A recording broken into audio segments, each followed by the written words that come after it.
It's been formulated. But this is our Father's freedom, and He decides how He wants to proceed with the freedom fight. And as long as we stand up and follow protocol, we will be in the right position and we will be victorious. So you're wrong with that. So let's move forward to the next part of this video. So we start off with 17 seconds with the lie. It's not just recently formulated. He said that we claim and we have a UN number 215-1993 at 36 seconds. And I can do this through the entire video, but I'm not, because it's going to waste a lot of time. And as you can see in the first few seconds, because of the lie, the first few minutes, because of the lies, it's not necessary really to go forth and move forward into addressing the whole thing, because it's going to give this individual more attention. But at 36 seconds, he says, and the UN, we claim to have a UN number 215-1993. He also says that we're registered with the Bureau of Indian Affairs, which originally started as the Department of War. It was a war department that the Congress placed to mediate between Native American tribes fighting and killing with white settlers. So they created this Bureau of Interior, right, or this Department of War, which was renamed the Department under the Bureau of Indian Affairs. So we have to know the history of this department and why we took the position that we took. The master took the position he took, when little do people know the BIA came out to the land. And when he claims this letter or this registration form, yes, it was placed inside of the BIA as a paper trail. It was not intended for us to be recognized. It was never an instrument of recognition. It was an instrument of for the purposes of a paper trail. When we placed it in the Interior, Department of Interior, all right, or the Bureau of Indian Affairs, it was to let them know that we are here, not for recognition. So when you say that we've not federally recognized, that goes into another argument insofar as people are claiming that the United Nuwaupian Nation needs recognition for our existence. And that is the spell. For some reason, this guy keeps implying that we have to go to them for recognition. They have to recognize our existence in order for us to claim statehood or independence. This is not the case. This is because you do not know international law. You're dealing with a local level or federal information and national information. You're not dealing with international protection. And the reason why you're not dealing with international protection, or the reason why it may not be known to you, is because it was purposely set up to where Native American tribes, brother, family, Native American tribes were eliminated. The governmental bodies and the sovereignty of these tribes were conspired against. And at the same time that the international community's stronghold, the adaptation of the Charter of the United Nations, right? The Montevideo Convention of the Rights and Duties of States, the Declaration, the Universal Declaration of Human Rights. When these conventions were established, Native American governments and tribes and nations were almost 100% eliminated and dissolved. The ones that did obtain a certain amount of cultural sovereignty, the BIA forced them under their jurisdiction by something that was called the Dawes Act. Take your pen and a paper and read what the Dawes Act and the Curtis Act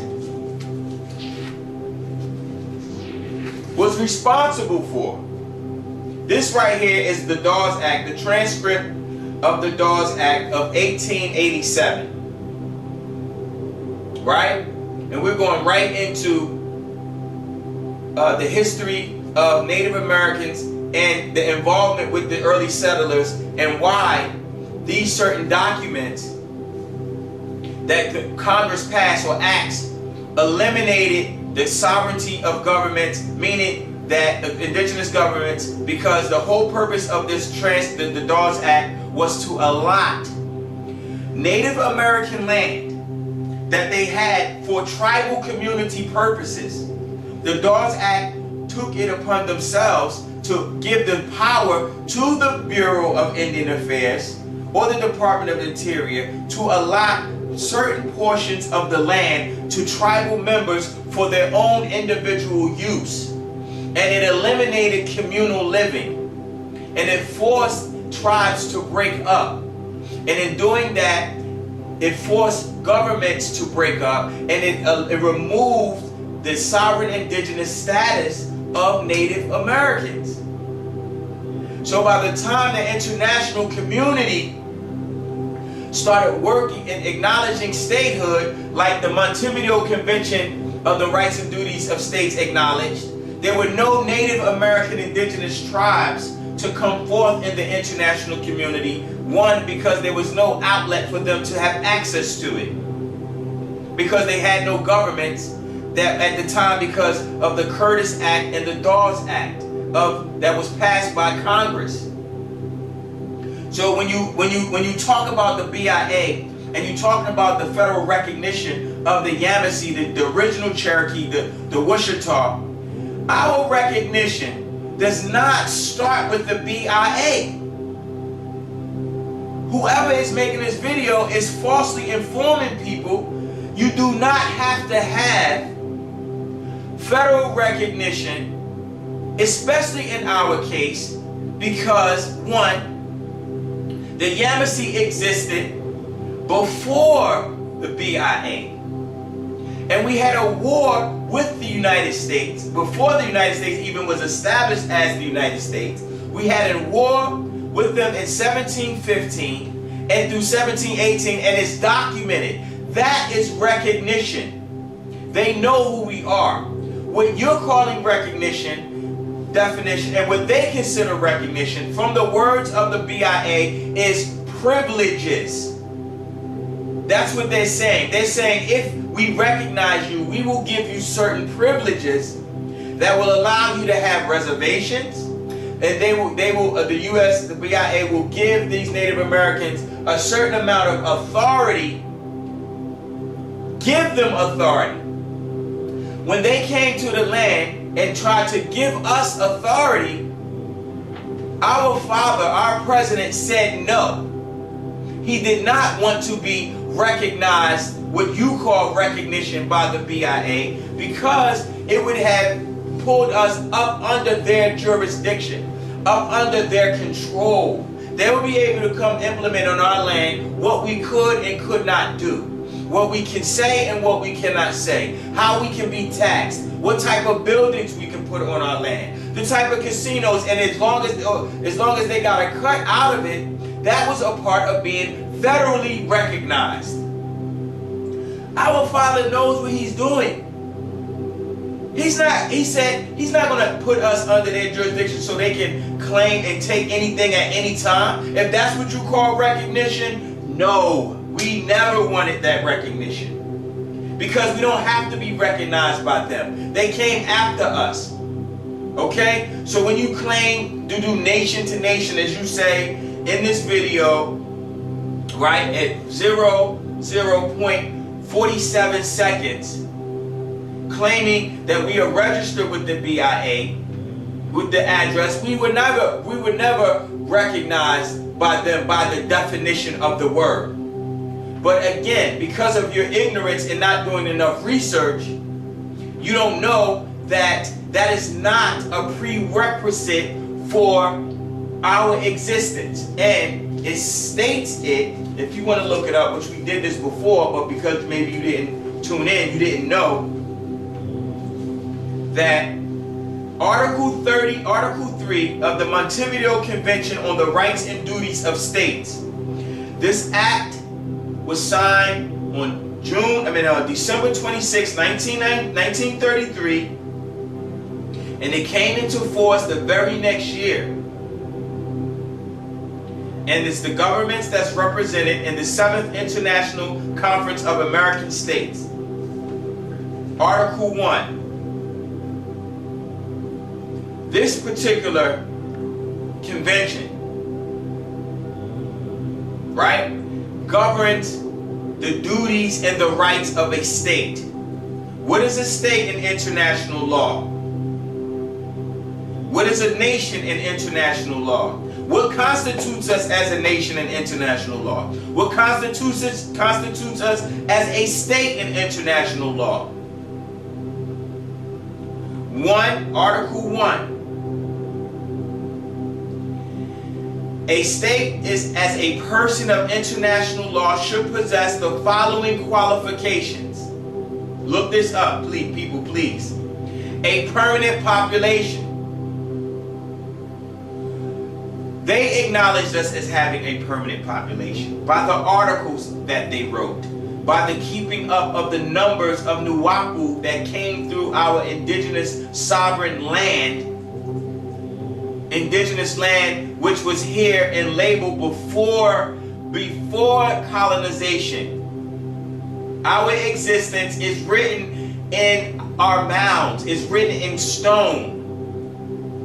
That's before they even created the word recognition. You had to have recognized the Yamasee Native Americans if you went to war with them. You had to have recognized them if you went into a treaty with them. And don't claim we don't have treaties, because we have the original copies of the treaties right here on our desk. All right? So when you make, and I'm going to show them to you. Matter of fact, right here,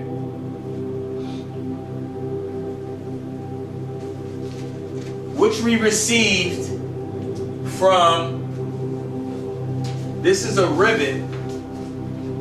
If you look here, it's going to be on the screen because it's going to be edited, but for those that are on a radio station, they don't see it right now.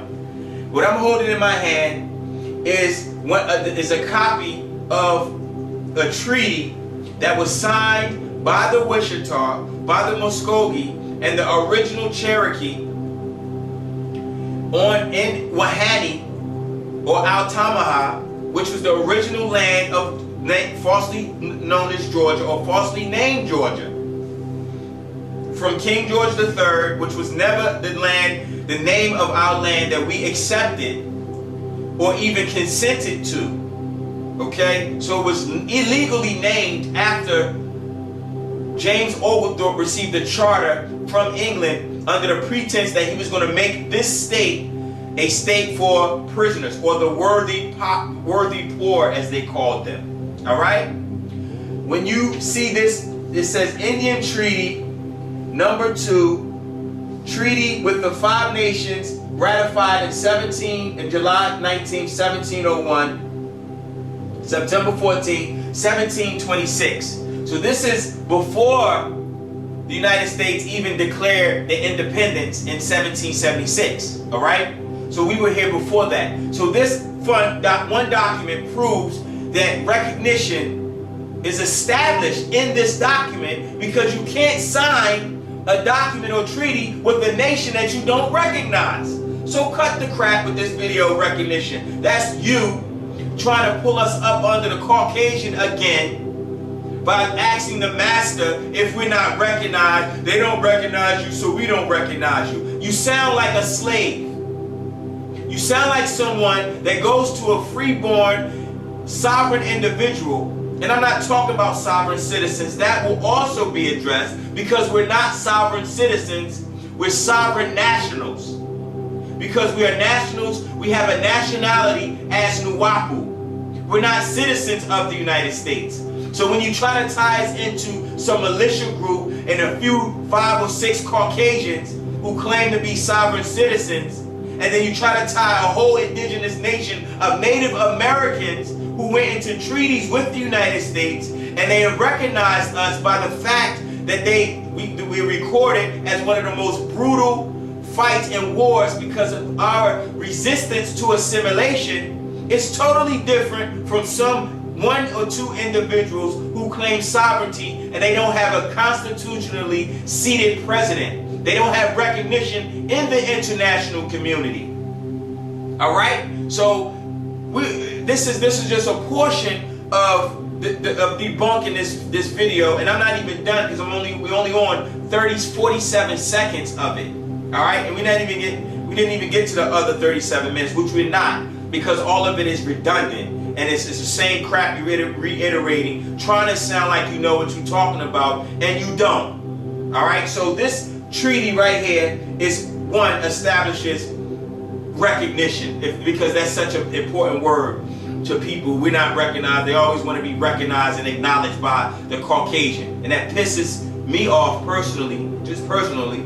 You know what I mean? Because as a man, as a Nuwaupian man, in order for us to properly liberate ourselves and get from up under him, we have to live up for and think by each other and think as free-willed sovereign individuals who are part of a sovereign nation. And not only are we just sovereign as a people, we have cultural sovereignty. Cultural sovereignty is a common group of people who have acknowledged, they have common goals, they have a common language, and they come from a common origin, and thus their culture is the same. And that's another form of another right that we have in the international community, and it's backed up by another convention that we will read to show you, as culturally sovereign people, though we still have rights in the international community, and thus with the United States committed against us by forcing us off of our land, forcing our children to assimilate, we're not just protected by the rights of indigenous people, because he mentioned that as well. But I don't want to get too far off the point. I'm going to address point by point. All right, so now we have this treaty, which we went to Washington last week to get. We went to the National Archives. We went to the vault, and they copied it on blue paper and officially stamped it. So when we present this document, you won't say, "Oh, Deuce Why York just made it up." For some reason, y'all giving me all of these supernatural abilities. I'm able to create documents. I'm able to go to Switzerland and speak on the behalf of our nation. Yet in the same turn, you say I'm a criminal. And then you say, but I'm able to travel over. How am I able to travel all over as a criminal? If I'm such a bad person and I'm such a con artist, why am I not in prison now? And if I do go to prison, again, it's for fighting for something that we all need to stand up for. Which I'll address that, and I don't want to go back into it. I don't want to go off point, but let's stick to point by point, and then we'll go into that whole issue with the other issues on this video. But this is a treaty. The second treaty, right? Of course, I hope you see this ribbon. And if you get a look, it's National Archives and Records Administration. It says, let me just read it so people can see. First of all, the first page of the document, it says, first of all, it's paid for. It was shipped from the U.S. National Archives and Records Administration. There's two treaties that I'm speaking of specifically. This one is the Ratified Indian Treaty 191, and this is the one at Camp Holmes, Seneca, Quapaw, Camp Holmes, August 24th. Look it up, please look it up, and you'll see August 24th, 1835. It's 10 pages long, and it's a peace treaty between the Wichita, the Cherokee, Muskogee, the Choctaw, the Osage, the Seneca, and the Guapo. But we are in there as Wichita. All right. So this is just a solid point for recognition in reference to us being so-called recognized, because some people feel as though that's and it's not the case. So get it out of our heads, family. That's not the case. We do not have to be federally recognized in order for us to be claimed, in order for us to go into business or to do with nation-to-nation governmental business. Because we made our claim under the rights and duties of states. which I didn't get to Article 3. Article 3 says, the political existence of a state is independent of recognition. This is the right of a state. We are a state. We've always been a state. Why? Because the qualifications for statehood, don't believe nothing. I'm not the one that wrote this. This is their words. A permanent population which we have. That's the purpose of the ledgers. The ledgers is not solely, of course not. No one has ever said. Someone put that on Facebook as well. And I mean, no one has ever said that the ledgers in totality will free him. Of course we know that's not the case. We know it's not that easy. For someone who's been fighting since May 9th, I know for a fact it's not that easy. We know that the ledgers is not going to solely free him. Just like one piece of the puzzle is not going to solely create the picture. But it's a piece of the puzzle because it establishes our permanent population. Okay. B, a defined territory. We have a defined territory. Where's our defined territory? Alright, so to make Nuwaupians proud, to make our father proud, and continuing the great work of his freedom, we also, me and a brother Ari, we went to DC last week again, and we have 15 ancient and old maps. And in these maps, they establish our defined territory.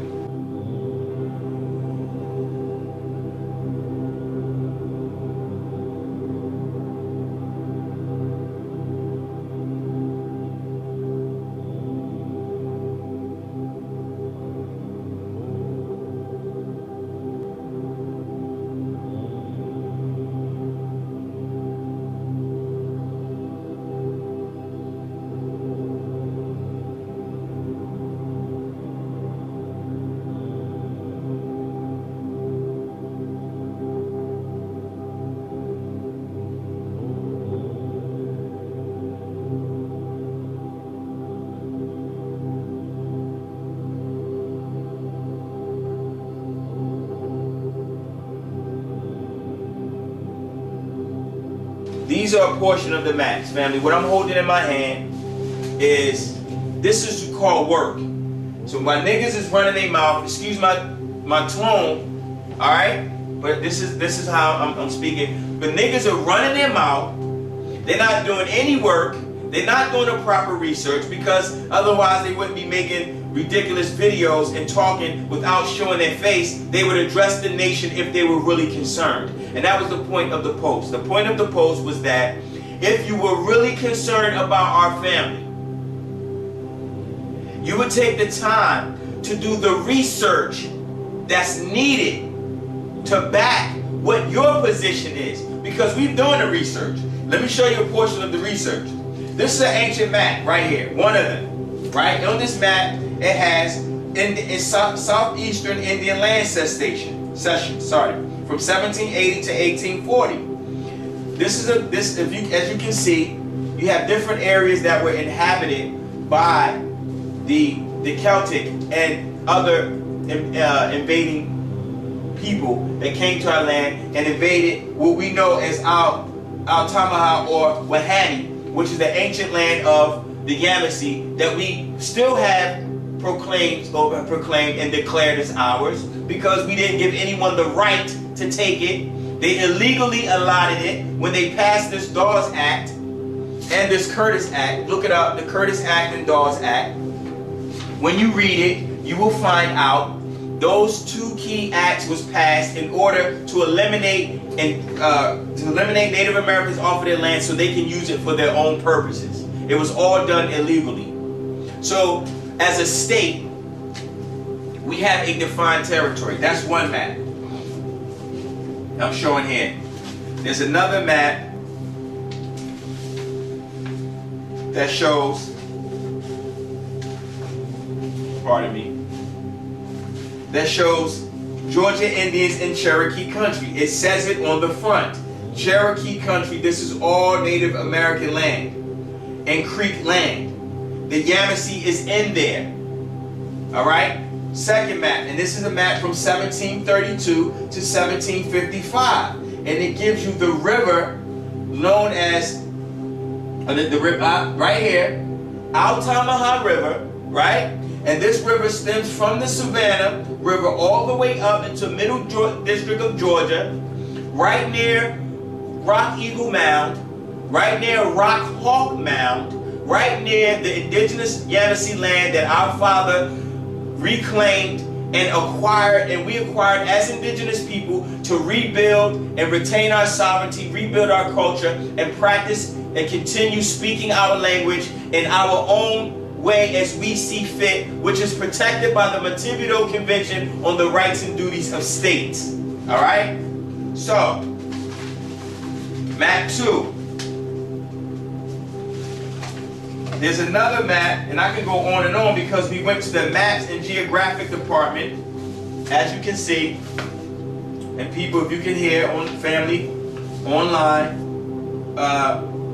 there's another map, it's an ancient map that shows the Choctaw in Georgia, the Creek Indians right across the middle, Creek Indians, and it's crossing our land again. That's just one. We also have, we're going to present enough facts, but we're not going to be, it's not going to be necessary to hear this again. Because you think you're being intelligent and smart and slick by trying to poison our family because you think we don't have what it takes to do what we need to do to free our father. I guess you think he raised some kind of chump or some Negroes just off the street who were just fishing for things and trying to look important. No, we're really getting the job done. And we're really involved. In fact, that's not me. It's another job that was done when we went to DC last week, which we'll address outside of this. But I just want to finish addressing this video so I won't hear from this guy again. And if he wants to make another video, then we're going to continue until he decides and knows that it's a no-win situation, because you don't have enough facts. You don't have enough information. And everything that we're talking about is real and it's documented. And we have it documented, all right? So that's the second map. Let's go to the third map. You look on this map here, you'll see reproduced from the collections of the Geography of Map Divisions. And this is a map that was retrieved from the Madison Library of Congress and the James, the Madison Library of Congress and the James Congress Library of Congress. So there's 3 libraries there. And we went there after we went from the National Archives. Me and the brother, we was in DC for a week. And this is what was done. Work being done for Pamazal, not trying to decipher and debunk what we're doing, because it's not going to happen. And you're not going to get away with this. All right? So, Cherokee map here again. So you have another map. This is defining our territory, all right? So I can go on to about 3 or 4 or 5 maps, and I will. I can show you another map here. This map is the state of Georgia, and it's a map from, let me see if the date is on here. It should have the date. No, it doesn't have the date. But it's an older map.